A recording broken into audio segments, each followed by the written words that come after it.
Ever since Kagurabachi exploded in popularity, there's one claim I've been hearing more and more, that it's just a Bleach clone. And to be completely fair, I can see why people think that. There are definitely some surface level similarities between the two series, but after reading over 300 chapters of Bleach and all of Kagurabachi, I don't think it's fair to call it a clone, so let's start with the biggest similarities. The first is the power system. Both series revolve around spirit energy, and Kagurabachi is literally called spirit energy, while in Bleach it's known as Ryokyu, or spiritual power.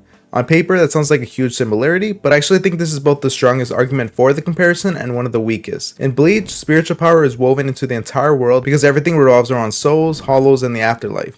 In Kagurabachi, spirit energy is really just that energy that flows through a person's body. Functionally, you could rename it chakra, curse energy, or almost any other energy system you want to name it, and it wouldn't really impact the story. So while the names are undeniably similar, I don't think that alone is enough to call Kagurabachi a Bleach clone. The second comparison I see all the time is between Kagurabachi's Enchanted blades and Bleach's Zanpakuto. And on the surface, yeah, there's definitely a comparison to be made, right? Both are powerful swords with unique abilities, and they even seem to have a life of their own. Zanpakuto are literally sentient beings with names, while the Enchanted blades appear to possess their own wills and evolve with their wielders. So I completely understand why people immediately connect the two. The difference though is the role they play in each story. In Kagurabachi, the Enchanted blades are the exception to the power system. Most characters fight using their own sorcery, while only a handful of people wield Enchanted blades. They're legendary weapons whose very existence shapes the story, politics, and conflicts of the world. In Bleach and Zanpakuto are the power system. Nearly every Soul Reaper has one, and even the Arrancar have their own equivalent. They're less of a rare anomaly and more like the standard weapon every major fighter possesses. So while both series feature supernatural swords with unique abilities, they occupy completely different roles within their worlds. And if we're being honest, powerful swords with special abilities aren't really unique to Bleach either. Naruto has the 7 ninja swordsman, Yu Yu Hakusho has the spirit sword, Inuyasha has the Saiga, plenty of other manga use magical weapons as a core concept. Bleach may be the most famous example, but it's not the only one. The last major comparison I want to talk about is the characters themselves, mainly Chihiro and Ichigo. And honestly, this is where the Bleach clone argument really starts to fall apart for me. A lot of people point out that both protagonists are calm, cool, and carry swords. That's such a broad archetype that could apply to dozens of anime protagonists. Their names honestly sound more similar than their personalities. Ichigo is more sarcastic, emotional, and he can be pretty playful with the people around him. Half the time he's arguing with the people around him. Chihiro on the other hand is much more reserved. He's compassionate and clearly cares about the people around him, but he rarely shows it outwardly. He barely cracks a smile, and almost every interaction is driven by his obsession with avenging his father. Like yeah, they're both cool protagonists, but I don't think they actually feel alike when you're reading them.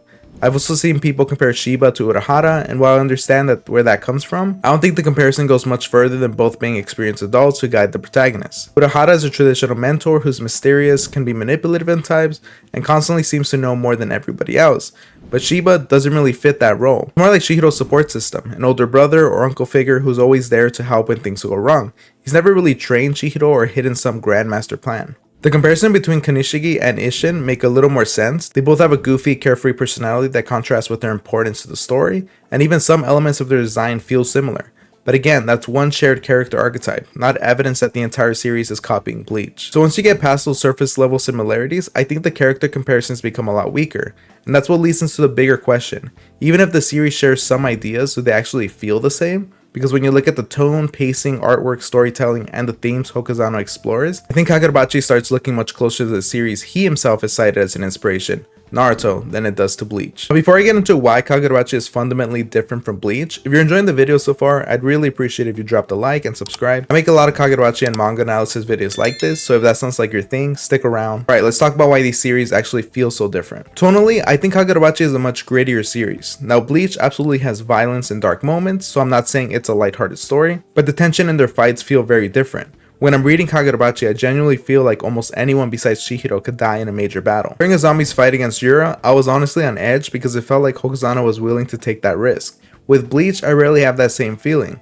There are definitely emotional moments and important character deaths throughout the series, but a lot of the core cast often feels safer during major conflicts than they do in Kagurabachi. I also think that's partly a reflection of when the series were made. Modern battle shonen like Jujutsu Kaisen, Chainsaw Man, and even Kagurabachi tend to be much more willing to put characters in genuine danger. Earlier series like Bleach, Naruto, and Dragon Ball generally approach that tension differently. It's not that one approach is objectively better than the other, they just create very different reading experiences. And that's another reason I don't think Kagurabachi feels like it's trying to beat Bleach. This kind of leads into my next point, point, the pacing. Kagurabachi is currently at around 126 chapters, while Bleach finished with 686. Just based on the pacing alone, Kagurabachi feels like it's aiming for a much shorter story. At chapter 126 of Bleach, we're only just getting into the Soul Society arc. Kagurabachi has already introduced most of its major factions, completed several major arcs, and even begun confronting the Neichaku. And that's reflected in the fights too. Kagurabachi definitely has plenty of action, but it tends to condense his battles. Smaller fights can be wrapped up in a single chapter, while larger ones rarely drag on for very long. Bleach, on the other hand, is much more willing to let its battles breathe over multiple chapters. For example, the fight between Uryu and Mayuri runs from chapters 121 to 126. Meanwhile, the entire Hiroshima talks take place from chapters 117 to 121. Now, this is a pretty important fight in Kagurabachi, but it's still a chapter shorter than a single Bleach fight. And I'm not saying one approach is better than the other, they're just products of different eras. Bleach takes its time exploring each battle and letting every moment sink in, while Kagurabachi has a much faster, more modern pace that honestly reminds me more of Jujutsu Kaisen than Bleach. That's also why so many readers thought Kagurabachi was moving too fast. Within just over 120 chapters, we've already met one of the story's main villains and even seen him fight.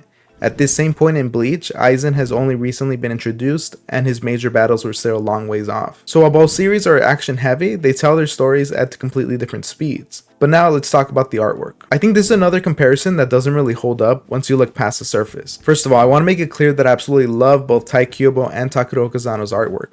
They're both incredible artists, but their styles are just so different. Kubo's art feels more polished and sleek. Almost every panel could be framed because of how clean his compositions are. Okazano's art, on the other hand, feels much more dynamic and cinematic. His actions have rougher edges that make every swing feel like it's bursting off the page. He constantly plays with perspective, dramatic camera angles, and exaggerated motion to make the fights feel incredibly fluid. Honestly, it reminds me a lot more of Naruto's choreography. The fights in Naruto are famous for their smooth animation, even if pausing on a single frame can give you some goofy faces or distorted proportions. Okazano's manga has that same sense of movement, where the action always feels like it's in motion instead of frozen on the page. I've also seen people compare this famous panel from Kenpachi to Hiruto Soga's panel, and to be completely fair, I can definitely see the resemblance here. It could absolutely be a homage to one of Bleach's coolest panels, but paying homage to a famous panel isn't the same thing as copying an entire series. At the end of the day, both manga have phenomenal artwork. They just excel in very different ways, and if anything, Okazano's visual storytelling reminds me much more of Kishimoto's influence than Kubo. Now, from a storytelling perspective, this is where I pretty much stopped seeing the Bleach comparisons altogether outside of both series having powerful swords. Okazano's story is built around the consequences of the enchanted blades existing in the world. You feel their influence in almost every arc, whether it's Sojo twisting Kunoshiki's legacy for his own ambitions, the Rakuzaichi auction showing just how dangerous it would be if these weapons fell into the wrong hands, or the ending of part 1 with Akamura Soga returning alongside the Magatsumi and completely reshaping the world's future. Bleach, on the other hand, feels much more centered on Aizen as an active force constantly pushing Ichigo into conflict, whether directly or through the Espada. Honestly, Soga reminds me a lot more of Madara Uchiha than Aizen. Both are legendary figures who influenced shaped the world long before the story began, only to eventually return as massive threats. Madara helped create the Hidden Leaf and the Shinobi world before becoming its greatest enemy. Likewise, Soga's connection to the Seitei War and the Magatsumi make him feel like a living reminder of history finally coming back to haunt the present. That difference in storytelling says a lot about what each series is trying to accomplish, and that leads into the themes. One of Kagurabachi's biggest themes is right there in its title, which roughly translates to the ritual dance of divine retribution. To me, that reflects Chihiro's burden of carrying his father's legacy while confronting the damage that legacy left behind. The series constantly explores the scars left by war, revenge, and violence. You see it through Kunoshiki's death shaping every decision Chihiro makes, Ikuto Hagiwara struggling with the trauma of losing his entire squad, the overwhelming destruction caused by the Magatsumi, and the efforts to stop history from repeating itself. Bleach certainly has emotional moments, but its themes feel much more rooted in spirituality, identity, and the afterlife. Souls, hollows, soul reapers, those ideas are woven into every aspect of its world. Even the hollows themselves are driven by the emptiness left in their hearts, making the series feel much more focused on spiritual existence than Kagurabachi ever is. And once again, I actually find myself thinking about Naruto more than Bleach. Naruto constantly returns to the consequences of war and the pain passed from one generation to the next. Those themes feel much more closer to what Okazano is exploring. So while Kagurabachi absolutely takes inspiration from Bleach's aesthetics in certain places, I think its storytelling, themes, and structure are pulling from very different places. And that's ultimately why I don't think it's fair to call Kagurabachi a Bleach clone. It's a series that's clearly inspired by many of the manga that has come before it, including Bleach, but it combines those influences into something that feels distinctly its own. If anything, I think Okazano wears the inspirations on his sleeve without ever letting them define the identity of his story. But anyways, let me know what you guys think. Do you agree with me, or do you still think the Bleach comparisons are stronger than I'm giving them credit for? I'd love to hear your thoughts in the comments. If you enjoyed the video, make sure to leave a like, subscribe for more Kagurabachi and manga content, and I'll see you guys in the next one.